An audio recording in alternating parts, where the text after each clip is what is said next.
Hey guys, it's Blichter here. I just wanted to show you guys a build that I made recently and tell you why I made it originally and what it ended up becoming.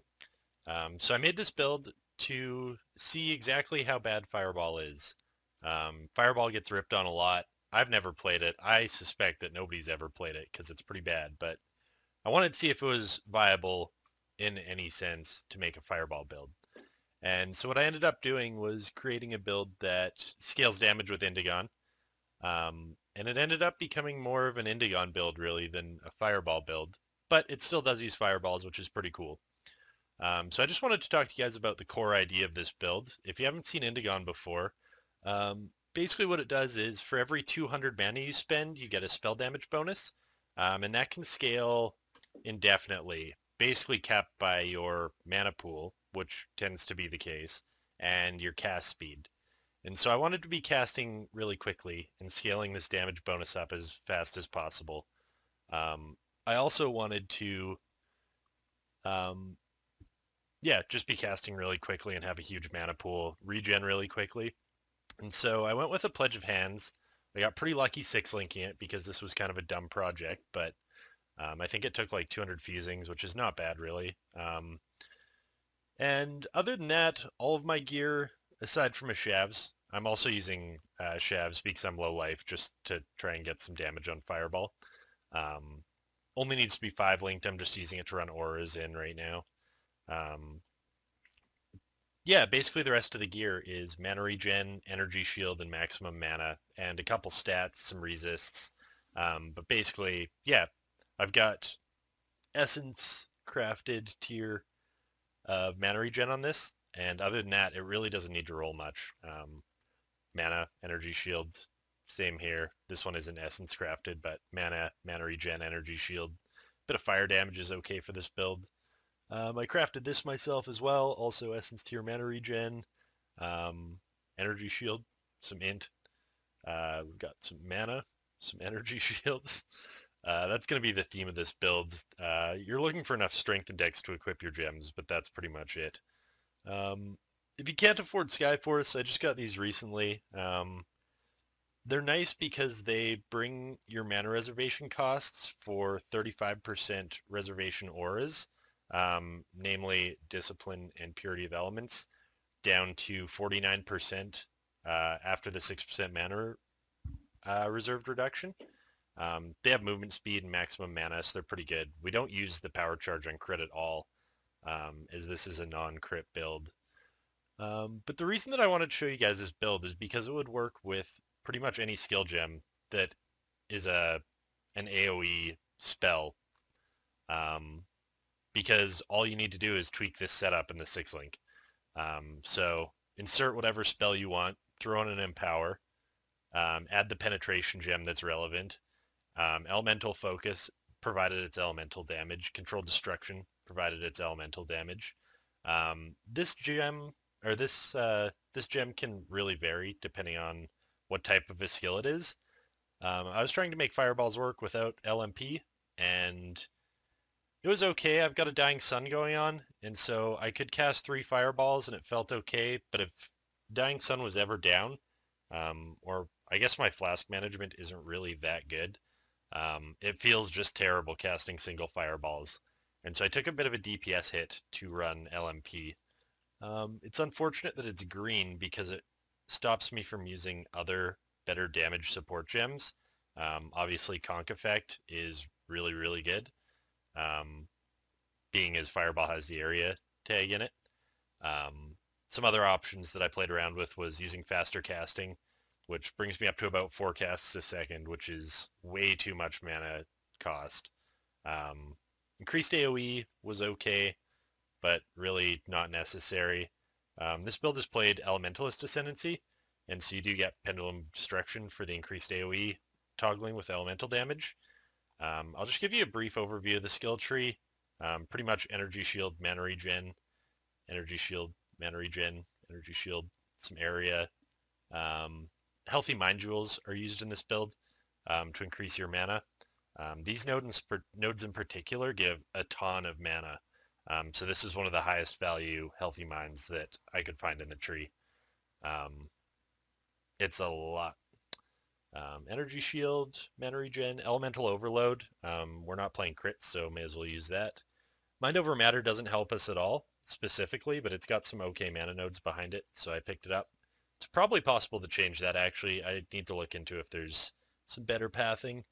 I will be picking up this Increased Effective Auras, Mana Reduction, got some Energy Shield. It's also a fair bit of cast speed I pick up, just because I'm not using faster casting.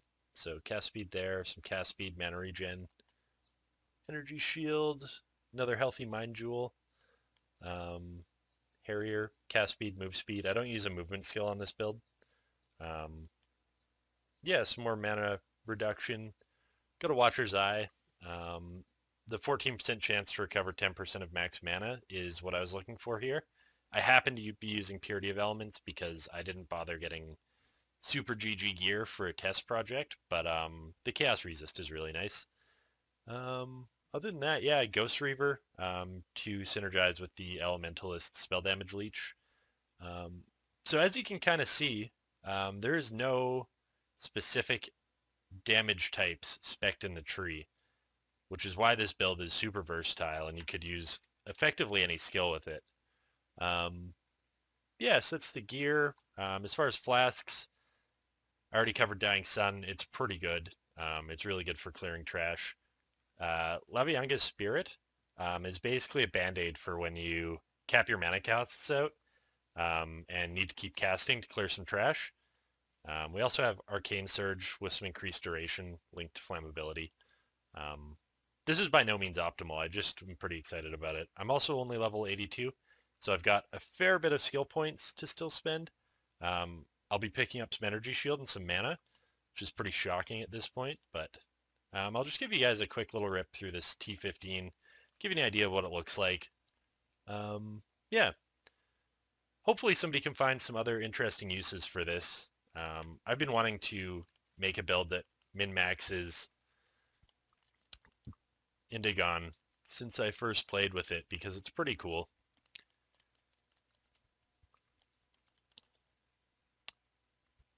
This is by no means a tanky build. I wouldn't even look at this build guide. If you play hardcore, I would just stop watching right now because you might just rip by watching it. It is not the tankiest of builds. The one thing that would be absolutely awesome if I was rich would be one of the Watcher's Eyes where Clarity gives a percentage of mana as extra energy shield. If I manage to hit 6,000 energy shield, or 6,000 mana, sorry, which I'm pretty sure is super feasible,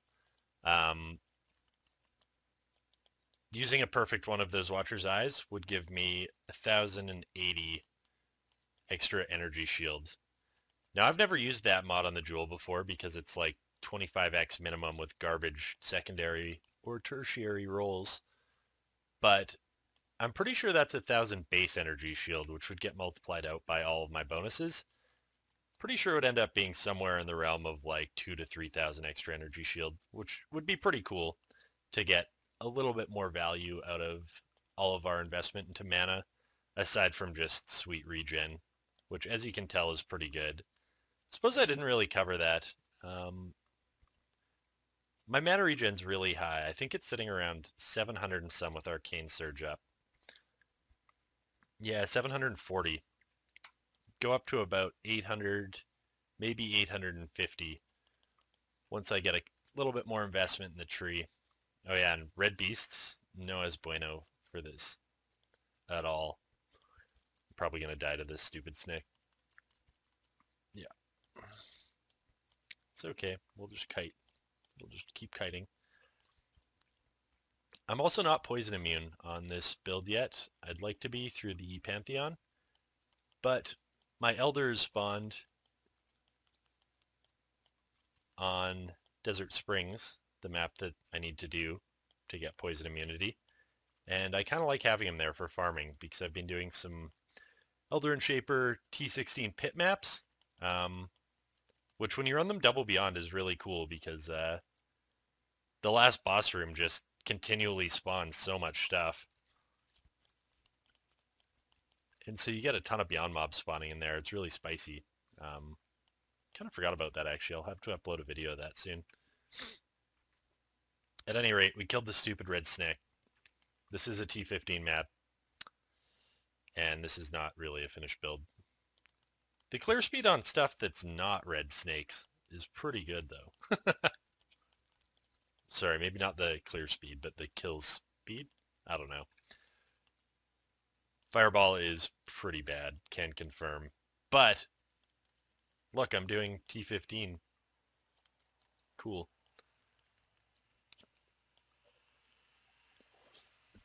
I think if I were to use a more viable skill gem, this could be a really good setup for a more serious build.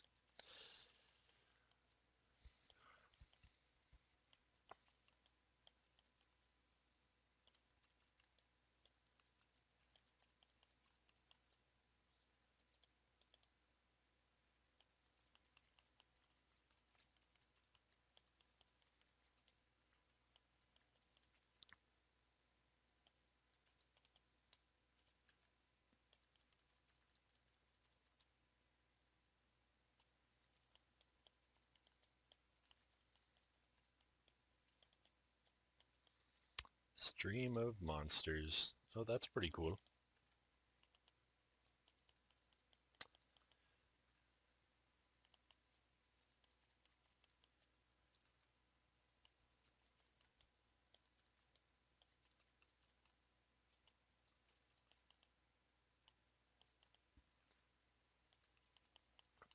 So once I get this character to about level 90, maybe 88, something like that, I'll probably try recoloring my Pledge of Hands using a different skill gem setup in there, just to test how versatile this is with other skills. Should we do red tier Katava? Yeah, we should probably do red tier Katava, hey?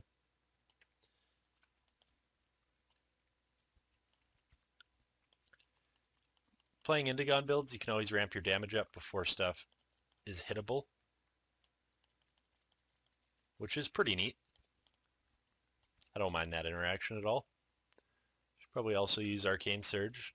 I've got Arcane Surge linked to increased duration and efficacy just for further increased duration, because I think it's pretty annoying having to cast stuff all the time. I don't know about you guys. Absolutely no issue ramping up the damage with this build.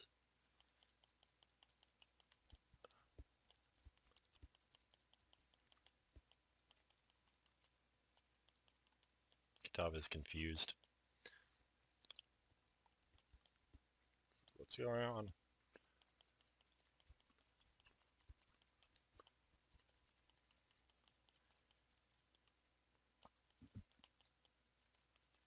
Yeah.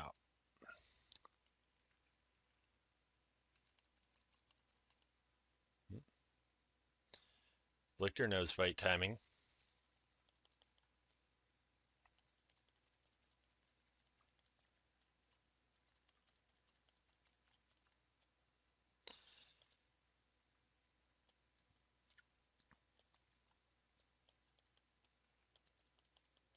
Don't breathe fire on me, bro. I just go home when he does that. I don't like it.